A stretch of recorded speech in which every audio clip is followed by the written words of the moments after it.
Welcome dear students. हमारे इस lesson का नाम है लेट्स मार्च।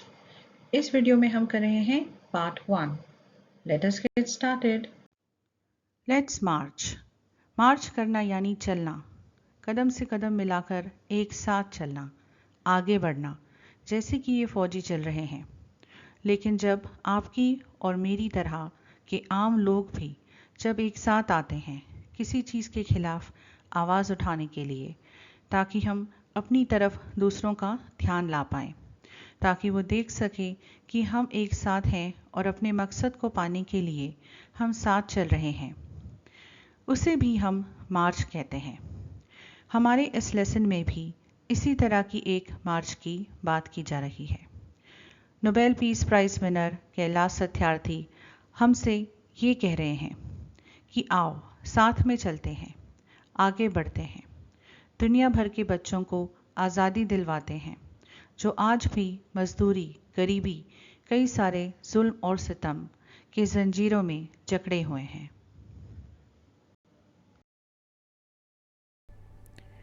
पार्ट 1 हिस्सा, ये जो है पहला हिस्सा है हमारा इस लेसन का।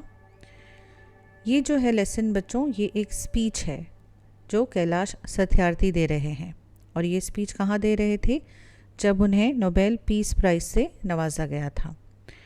तो यहाँ पर ये स्पीच दे रहे हैं जहाँ पर दुनिया भर के जो है बड़े लोग आए हुए हैं और उन्हें ये स्पीच सुनाई जा रही है और सारे लोगों को, दुनिया भर के लोगों को ये स्पीच सुनाई जा रही है जो टीवी पर इसे देख रहे हैं। तो शुरुआत उन्होंने कैसे की? सबसे पहले जो है उन्होंने बच्चों को उन्होंने एड्रेस किया, बच्चों का उन्होंने नाम लिया, क्योंकि उन्हें ये अवार्ड किस लिए मिला था? उन्हें ये अवार्ड बच्चों के लिए काम करने के लिए ही मिला था। My dear children of the world, दुनिया भर के मेरे प्यारे बच्चों, योर मैजेस्टीज़, जो बड़े अजीम लोग होते हैं, योर रॉयल हाइनेसेस, आज भी दुनिया में राजा, महाराजा, रानियां होती हैं। जैसे ब्रिटेन की आपने रानी के बारे में सुना होगा, अब राजा है वहाँ पर। एक्सीलेंसीज़, जो बड़े बड़े ओहदे पर लोग होते हैं। Distinguished members of the Norwegian Nobel committee, जो नोबेल कमेटी होती है जो पीस प्राइज़ या और दूसरे नोबेल प्राइज़ जो देती है, उनकी जो कमेटी है वो कहाँ होती है? ये नॉर्वे में होती है। नॉर्वे जो कंट्री है, तो नॉर्वेजियन नोबेल कमेटी के जो लोग हैं उन्हें वो एड्रेस कर रहे हैं। डियर ब्रदर टॉम हाकिन, और वो ख़ास नाम ले रहे हैं, dear brother Tom Hokkien. Tom Hokkien कौन है? टॉम हाकिन जो है, आप इस तस्वीर में देख सकते हैं, ये जो है एक अमेरिकन सियासतदान है, पॉलिटिशियन है, नेता हैं। और इनका भी जो नाम है वो एजुकेशन की दुनिया में है, पढ़ाई की दुनिया में इनका बहुत नाम है उनके कंट्री में। और जो टॉम हाकिन थे वो हमेशा कैलाश सत्यार्थी का नाम जो है वो नोबेल कमेटी में दिया करते थे, कि उनकी उम्मीदवारी दिया करते थे, उन्हें नामजद किया करते थे कि कैलाश सत्यार्थी को नोबेल पीस प्राइज़ अवार्ड दिया जाना चाहिए। इसलिए जो है सत्यार्थी उनका शुक्रिया अदा कर रहे हैं उनका नाम यहाँ लेकर। ब्रदर्स एंड सिस्टर्स, और जो बाकी लोग हैं वहाँ पर उन्हें भाई बहन कह रहे हैं। And my dear daughter Malala, यहाँ मलाला यूसुफजई की बात इसलिए हो रही है क्योंकि उस दिन, जिस दिन सत्यार्थी जी को नोबेल पीस प्राइज़ से नवाजा गया था, उस दिन मलाला को भी उस अवार्ड से नवाजा गया था। लेट्स स्पीक टुगेदर, चलिए सब साथ में बोलते हैं। Let our minds come together, हम सब के दिमाग जो हैं एक साथ आ जाएं। Learning from the experiences of our ancestors, हमारे जो बुज़ुर्ग थे उनके एक्सपीरियंसेस से हम सीखें। एक्सपीरियंस यानी उनका तजुर्बा, उनका अनुभव। Let us together create knowledge for all that benefits all, तो चलिए आइए हम एक साथ मिलजुल कर एक ऐसे नॉलेज को क्रिएट करते हैं, यानी ऐसे इल्म को, ऐसे ज्ञान को क्रिएट करते हैं, बनाते हैं, जिससे सबका भला हो। आई बाउ टू माई लेट पेरेंट्स, मैं जो मेरे लेट पेरेंट्स हैं, लेट से यहाँ मतलब है बच्चों जो उनके जो वालिद हैं, जो वालिदैन हैं जो गुज़र चुके हैं, तो इंग्लिश में जो है लेट पेरेंट्स या लेट अगर हम किसी को कहना चाहते हैं कि वो गुज़र चुके हैं तो हम लेट वर्ड का इस्तेमाल करते हैं। तो आई बाउ टू माई लेट पेरेंट्स, मेरे जो माँ बाप गुज़र चुके हैं मैं उनके आगे अपना सर झुकाता हूँ। To my motherland India, मेरा जो मुल्क है उसके आगे सर झुकाता हूँ। And to the mother earth, और जो हमारी धरती है, जो हमारा अर्थ है, उसके आगे भी मैं अपना सर झुकाता हूँ।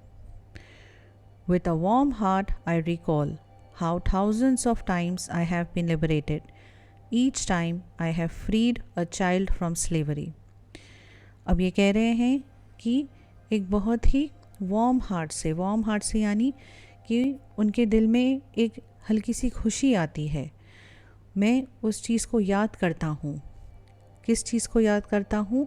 जब thousands of times I have been liberated, जब 1000 बार मैं आज़ाद महसूस करता था। और कैसे आज़ाद महसूस करते थे? Each time I have freed a child from slavery, जब भी मैं एक बच्चे को गुलामी से आज़ाद करता था तो मुझे भी ऐसे एहसास होता था कि मैं भी आज़ाद हो रहा हूँ। In the first smile of freedom of their beautiful faces I see the God smiling.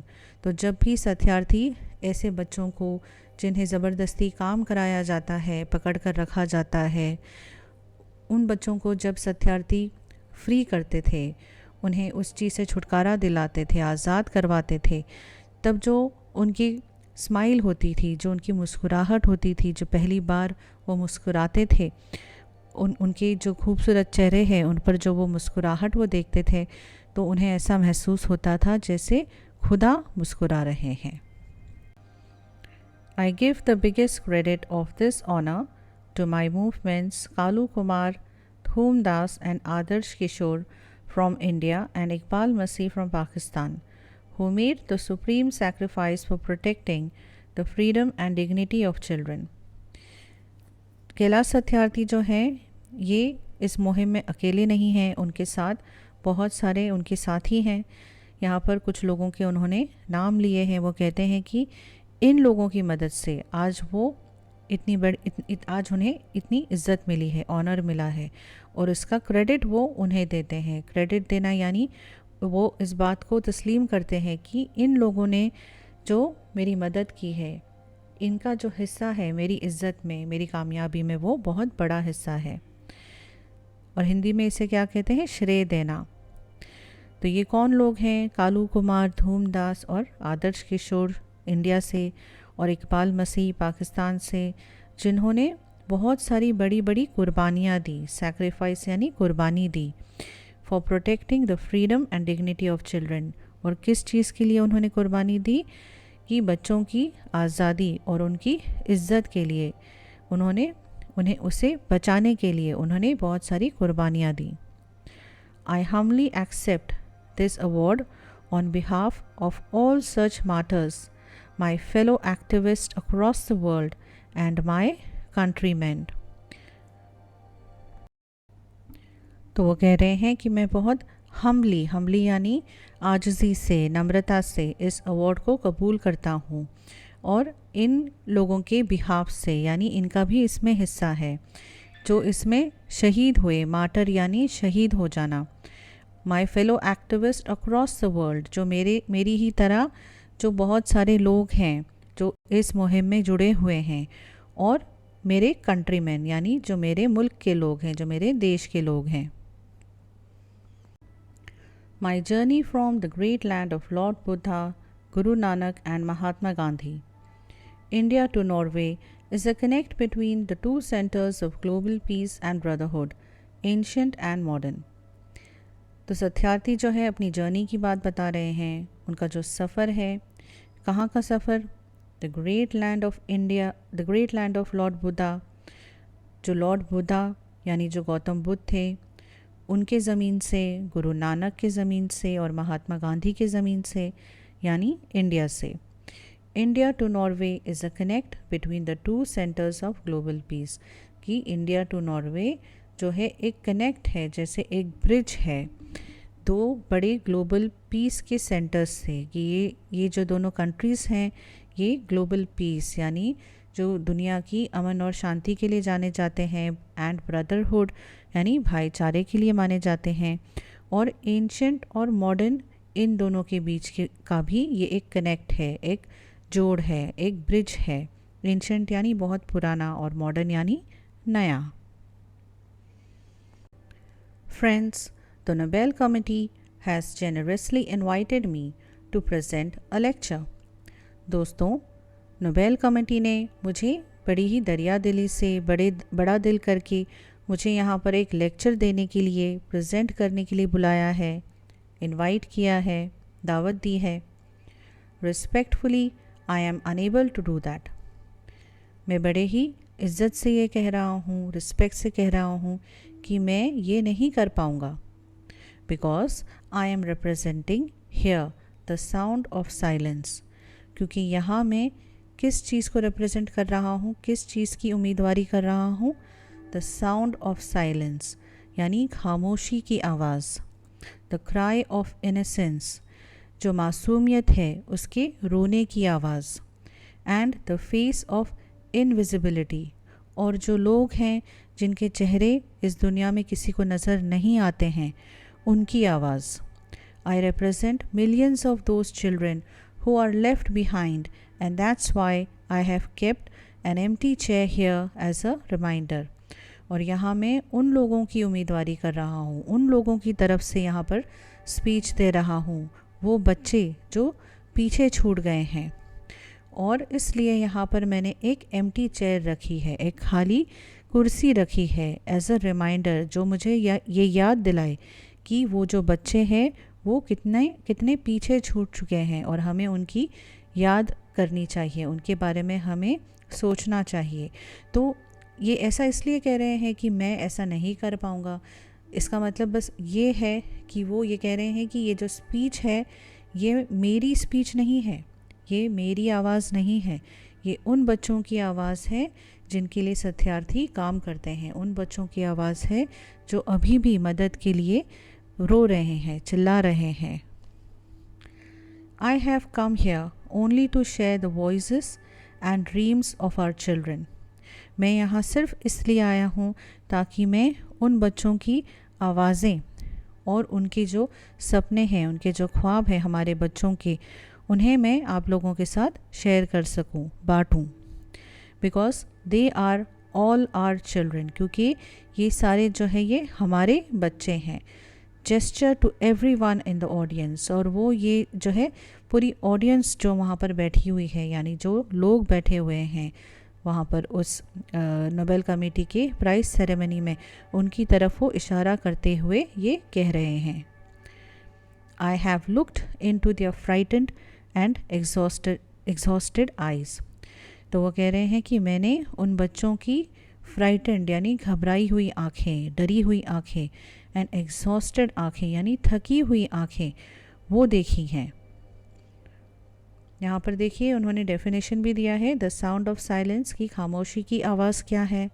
The unheard plea of the deprived, कि जो लोग हैं, जो गरीब हैं या जिनके पास बहुत सारी चीज़ें नहीं हैं, जो इस दुनिया में पीछे रह चुके हैं, उनकी आवाज़, अनहर्ड प्ली, जो कोई उनकी आवाज़ नहीं सुनता है, वो आवाज़ वो सबको सुनाना चाहते हैं।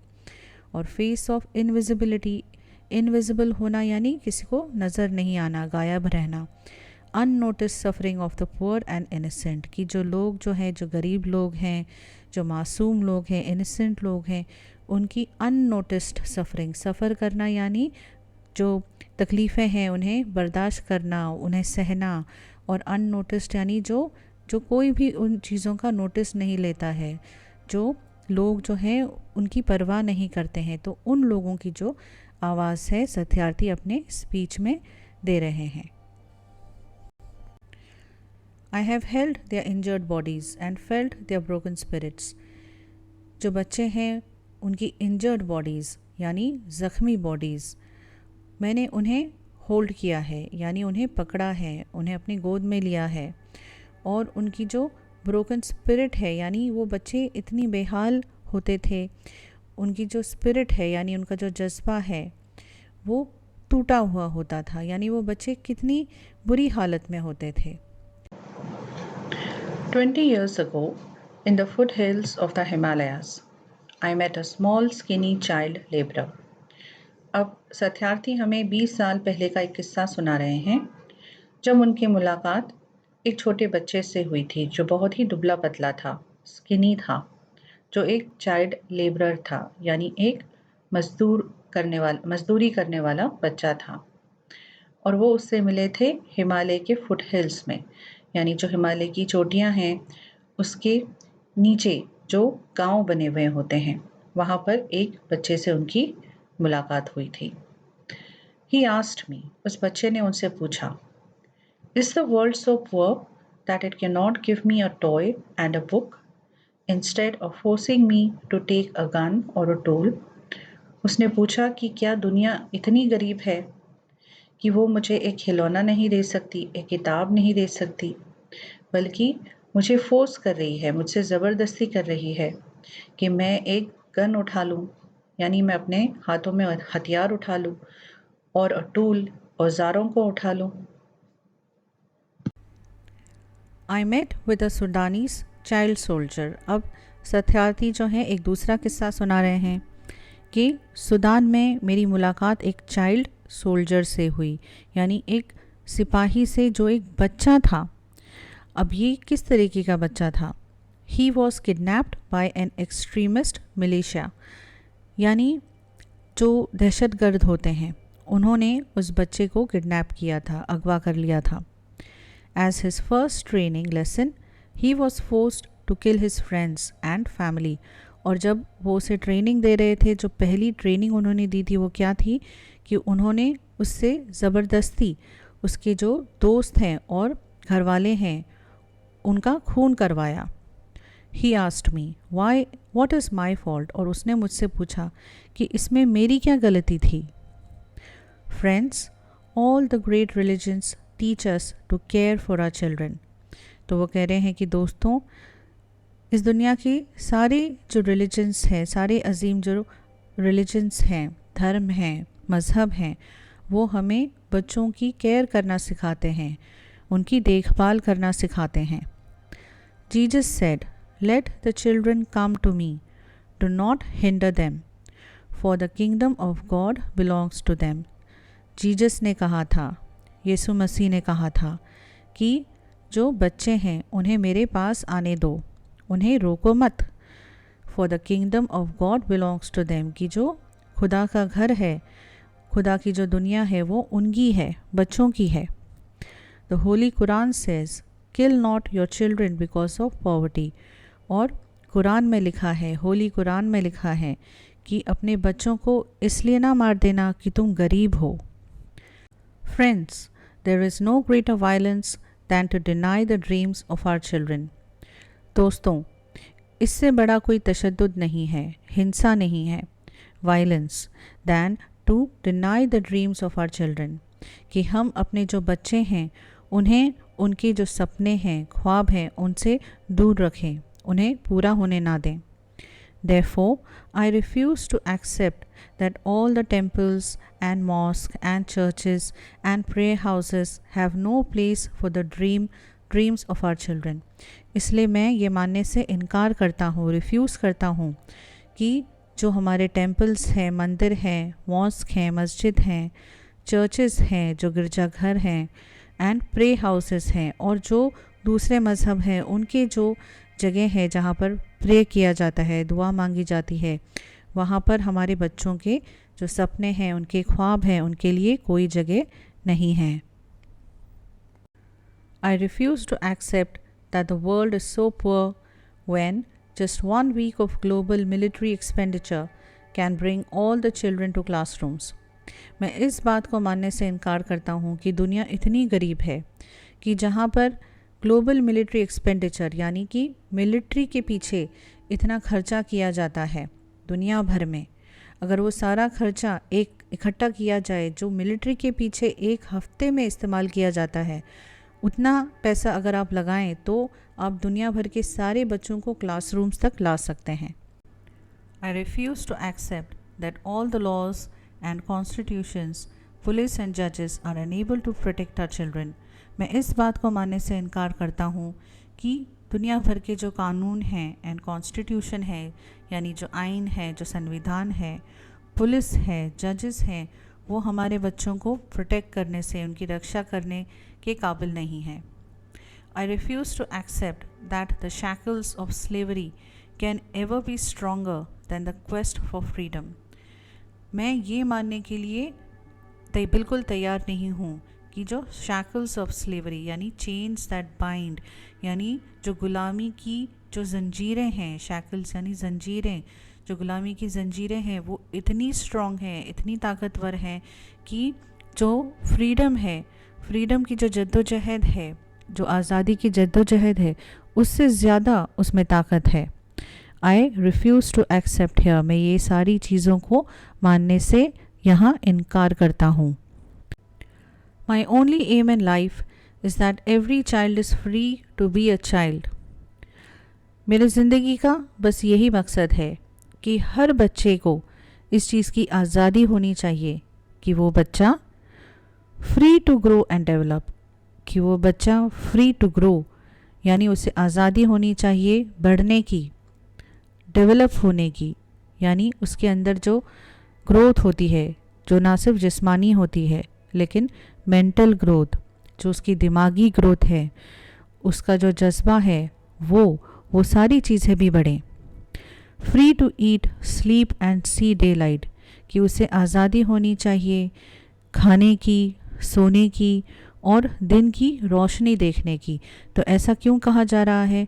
क्योंकि बहुत सारे जो बच्चे हैं जिनसे मजदूरी करवाई जाती है, उन्हें दिन भर कमरों में रखा जाता है और बेचारे जो बच्चे हैं वो बाहर खेल कूद नहीं सकते हैं, बाहर की दुनिया नहीं देखते हैं, अंधेरी कोठरियों में दिन रात उनसे काम लिया जाता है।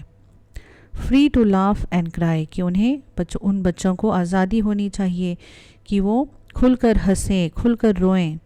Free to play and learn, कि उन्हें आज़ादी होनी चाहिए खेलने की, सीखने की। Free to go to school, कि उन्हें आज़ादी होनी चाहिए स्कूल जाने की। And above all free to dream, और सबसे ज़्यादा जो है वो ये कि उन्हें आज़ादी होनी चाहिए ख्वाब देखने की। I have the privilege of working with many courageous people who have the same aim.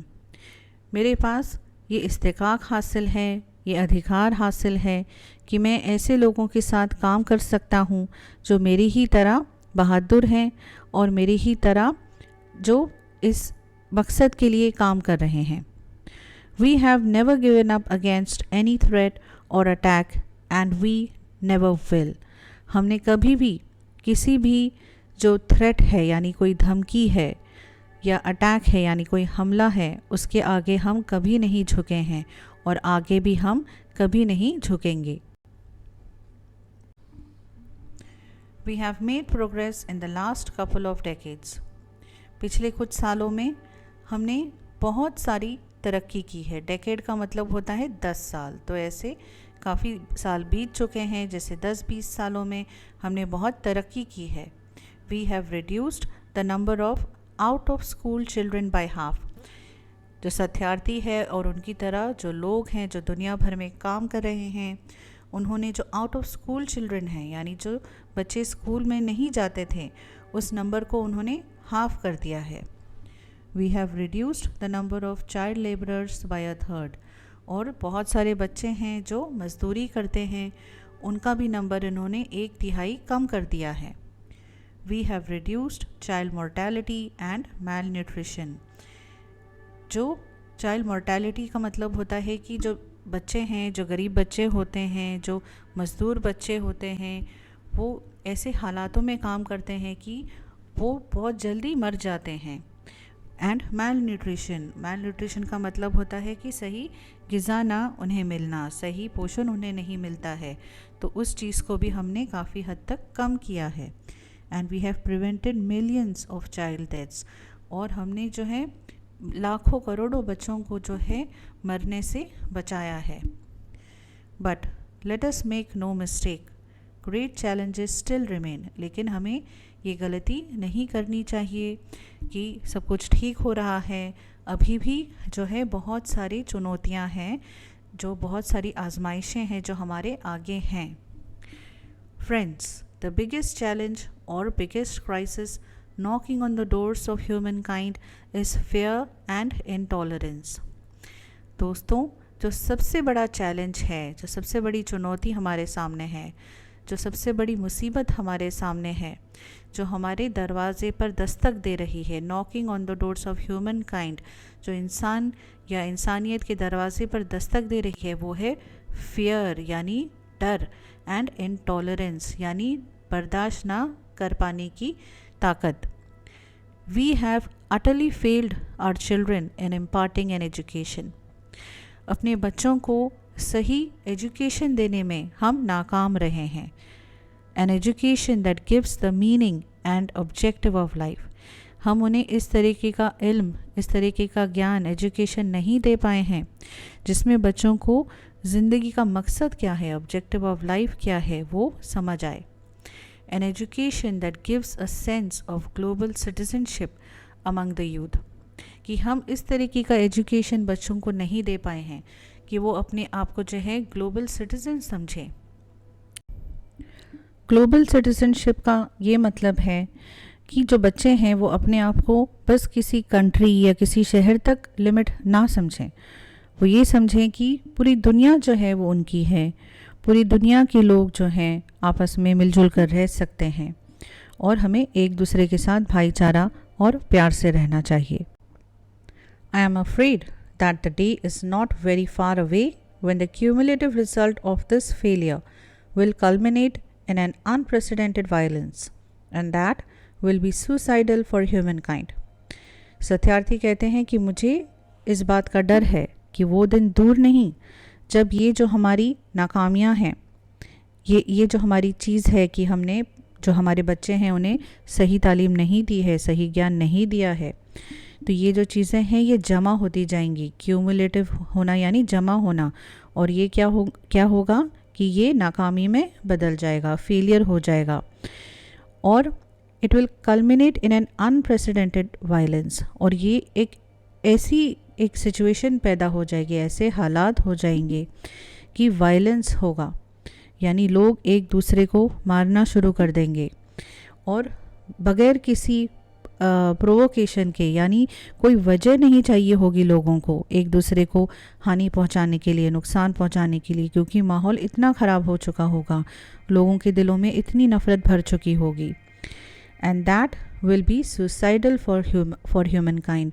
और ऐसे हालात जो पैदा होना जो है ये इंसान के लिए, इंसानियत के लिए जो है खुदकुशी की तरह है. क्योंकि अगर हम बच्चों को सिर्फ ये सिखाते हैं कि तुम्हें बस अपनी ही चीज़ों से प्यार करना चाहिए, अपने ही लोगों से प्यार करना चाहिए, और हम दूसरों की तरफ इज़्ज़त नहीं सिखाते हैं, दूसरों के साथ रहना नहीं सिखाते हैं, तो इससे यही होगा कि जो बच्चे हैं वो आगे चलकर जो है एक दूसरे से नफ़रत करेंगे और ये सोचेंगे कि वायलेंस करना, दूसरों की तरफ, उनकी तरफ उन्हें नुकसान पहुंचाना ये सही चीज़ है. लेकिन आखिर में क्या होता है कि हर जो इंसान होता है वो अपना ही नुकसान करता है, क्योंकि हम जो हैं हम ग्लोबल सिटीजन्स हैं, ये दुनिया हमारी है, कोई एक हिस्सा हमारा है ऐसा नहीं है. अगर हम किसी और को नुकसान पहुंचाते हैं तो वो हमें भी किसी न किसी दिन उसका खामियाजा भुगतना पड़ता है. Rights, security, hope can only be restored through education. Rights यानी हमारे हक, सिक्योरिटी यानी जो हमारी सुरक्षा है, हमारा ज़मीन है, होप यानी हमारी उम्मीद, ये सिर्फ तालीम के थ्रू ही रिस्टोर किए जा सकते हैं. रिस्टोर करना यानी उसे अपनी जगह पर वापस ले आना. Young people like Malala, I have started calling her my daughter Malala, not just Malala. Young people like Malala, Malala Yousafzai कौन है ये आपको इस लेसन से पता चलेगा. मलाला यूसुफ़ज़ई के बारे में आपको एक स्पीच लिखनी है. आप इंग्लिश का जो वर्कशॉप है इस लेसन का, उस लेसन में स्पीच को देख सकते हैं. यहाँ पर जो मैं लिंक दे रही हूँ उस लिंक को क्लिक करके आप डायरेक्टली उस स्पीच को पढ़ सकते हैं. So my daughter Malala and other daughters including Kainat, in fact 2 Kainats and Shazia and daughters from Africa and from all over the world. तो यहाँ पर मलाला की बात इसलिए खास कर की जा रही है क्योंकि ये जो अवार्ड है सत्यार्थी जी को मलाला यूसुफज़ई के साथ में मिला था। और वो कह रहे हैं कि मलाला को मैं सिर्फ मलाला को जो है मैं अपनी बेटी की तरह मानता हूँ। और ना सिर्फ मलाला लेकिन और भी मेरी बेटियां हैं जैसे कायनात और शाज़िया। और कायनात और शाज़िया कौन हैं? जब मलाला पर दहशतगर्दों ने हमला किया था तब उनके साथ में दो और उनकी सहेलियां थी, शाज़िया और कायनात, उन पर भी हमला हुआ था। And the daughters from Africa and from all over the world. और मलाला की तरह ही और भी जो बच्चियां हैं जो अपनी पढ़ाई के हक़ के लिए लड़ रही हैं, दुनिया भर की जो बच्चियां हैं, उनकी भी बात यहाँ पर जो है सत्यार्थी कर रहे हैं कि they are rising up and choosing peace over violence, tolerance over extremism and courage over fear. की इन बच्चियों की तरह जो है ये सारी बच्चियाँ दुनिया भर में राइज अप हो रही हैं, यानी उठ रही हैं, लड़ रही हैं और पीस को चूज़ कर रही हैं ओवर वायलेंस। की लड़ाई के अगेंस्ट जो एक दूसरे को मारने का जो चल रहा है उसके अगेंस्ट जो है वो पीस को चुन रही हैं, अमन को चुन रही हैं। टॉलरेंस और एक्सट्रीमिज़म जो दहशतगर्दी है उसके अगेंस्ट वो टॉलरेंस को चूज़ कर रही हैं, यानी बर्दाश्त करना, दूसरों को बर्दाश्त करना। एक्सट्रीमिज़म क्यों होता है बच्चों? जब भी कोई ये सोचता है कि सिर्फ वही सही है और दूसरे गलत हैं और वो चाहता है कि सारी चीज़ें बस उसके मुताबिक हो, तब एक्सट्रीमिज़म होता है। और टॉलरेंस क्या होता है? टॉलरेंस ये होता है कि चाहे सामने वाला आपके मर्ज़ी के हिसाब से नहीं चल रहा है लेकिन हमें बर्दाश्त करने की ताकत होनी चाहिए, क्योंकि इस दुनिया में सही या गलत ये हम नहीं कह सकते। हाँ, सबके जीने के तरीके अलग हो सकते हैं लेकिन इसका मतलब ये नहीं कि वो गलत है और हम सही हैं। ये कहना ये कोई आसान चीज़ नहीं होती है। सबका अपना अपना जीने का तरीका होता है और हमारे अंदर वो इंसानियत होनी चाहिए इस बात को समझने की कि हमें सबको लेकर चलना है और हमें सबके साथ भाईचारे के साथ रहना है। एंड करेज ओवर फियर, और हमें हिम्मत दिखानी है डर के against. The solutions are emerging. ये जो प्रॉब्लम्स हैं उनका हल जो है सामने आ रहा है, इमर्ज हो रहा है, उभर रहा है। But these solutions can not be found in the deliberations in conferences alone. लेकिन इसका जो हल है, ये जो कॉन्फ्रेंस रूम में बैठकर बड़े बड़े लोग जो एक दूसरे के साथ बहस करते हैं उससे नहीं मिलता है ये solution. And can not be found in prescriptions from a distance, और कोई इसे लिख कर नहीं दे सकता कहीं दूर बैठकर। जैसे बड़े बड़े लीडर्स होते हैं, वो मीटिंग्स करते हैं और ये हल निकालने की कोशिश करते हैं, तो सत्यार्थी कह रहे हैं कि वो इस तरीके से इसका सल्यूशन नहीं मिलने वाला। They lie in small groups and local organisations and individuals. वो कहते हैं कि इसका जो हल है वो छोटे छोटे ग्रुप्स में मिलेगा आपको, और जो लोकल ऑर्गेनाइजेशंस हैं, यानी जिस कंट्री में जिस जगह ये सारी परेशानियां हो रही हैं वहाँ के जो लोकल ग्रुप्स हैं और लोकल जो वहाँ के लोग हैं, इंडिविजुअल्स हैं, who are confronting with the problem every day, जो रोज़ इस परेशानी को झेल रहे हैं, ये जो सोल्यूशन है इन प्रॉब्लम्स की, वो उन्हीं से आपको हल मिलेगा। Even if they remain unacknowledged, unrecognised and unknown to the world, the solutions are with them. तो चाहे ये लोग जो है अनएक्नॉलेज्ड हैं, एक्नॉलेज करना यानी कि जब कोई चीज़ करता है तो उसे एक्नॉलेज करना कि हाँ इस इंसान ने वो चीज़ की है, लेकिन अनएक्नॉलेज करना यानी कि हम उस चीज़ को नज़रअंदाज कर रहे हैं, उसकी जो कंट्रीब्यूशन है, उसने जो किया है, उस चीज़ को नज़रअंदाज कर रहे हैं। अनरिकग्नाइज्ड यानी हम उस चीज़ को पहचानने से इनकार कर रहे हैं। एंड अननोन यानी चाहे वो लोग हम उनके बारे में नहीं जानते हैं, लेकिन जो सल्यूशन है, जो दुनिया भर के लिए, जो इस चीज़ के लिए, इस मुसीबत के लिए जो सल्यूशन है वो उन्हीं के पास है। Thank you for watching this video. मुझे उम्मीद है कि आपको इस वीडियो से कुछ मदद मिली होगी। अगर आपको वीडियो पसंद आया है तो प्लीज़ इसे लाइक करिए, अपने फ्रेंड्स के साथ इसे शेयर करिए और हमारे चैनल को सब्सक्राइब कीजिए।